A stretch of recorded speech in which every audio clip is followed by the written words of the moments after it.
Today, I'll be unraveling the mysteries of Disorder, the latest roguelike hack and slash adventure brought to life by Grumpy Games. And the first thing that hits you when you fire this game up is its unapologetically striking visual style, as it clearly draws inspiration from the likes of Stellar Blade and Nier Automata.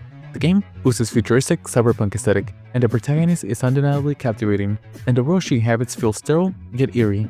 But while the game's atmosphere is undeniably compelling, the cutscenes leave much to be desired, and the lack of voice acting paired with the subtitles that disappear faster than you can blink make this a challenging story to follow.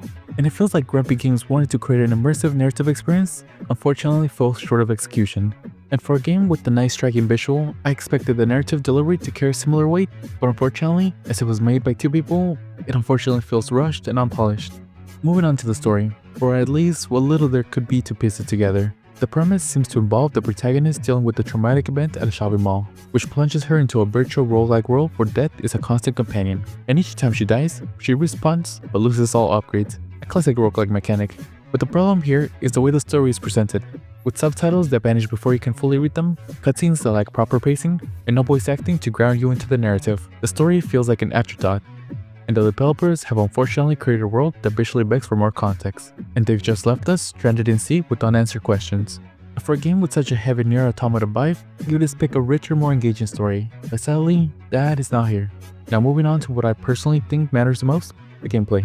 This game follows a classic roguelike formula, but it brings its own twist to the table. The game is broken into stages, with each one representing a different room or an area within the virtual mall.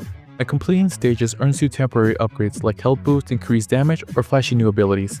The combat system in this game is functional, but clunky. You have a light attack, heavy attack, and a kick, as well as special abilities like a dodge roll, a block counter, and flashy moves like zero gravity where your character slams her sword into the ground. But the issue is that there's no real fluidity between the moves. Combos feel non-existent, and the transition between attacks lack the grace and spectacle of its inspirations. And the kick, while cool to look at, essentially acting as a slower light attack that you rarely ever use. But its heavy attack is surprisingly fast, but since most enemies don't really block, there's little incentive to switch up your approach. And the enemies in this game range from mildly entertaining to frustratingly predictable. Mannequins are your basic fodder enemies. They shuffle around with varying walking animations and occasionally flail their arms at you. Brutes are hulking mannequins on steroids, they're slow but hit like a truck, and their attacks are easy to dodge. And the Fowl is the star of the game, a grotesque cyber beast with floating eyes and a ring of energy. And while the design is impressive, its attack patterns are painfully repetitive. And while I wanted this game to be good, unfortunately, this game had clunky combat, a disjointed progression, poor storytelling, and long, lifeless cutscenes. And unfortunately for me, this game's a 6 out of 10.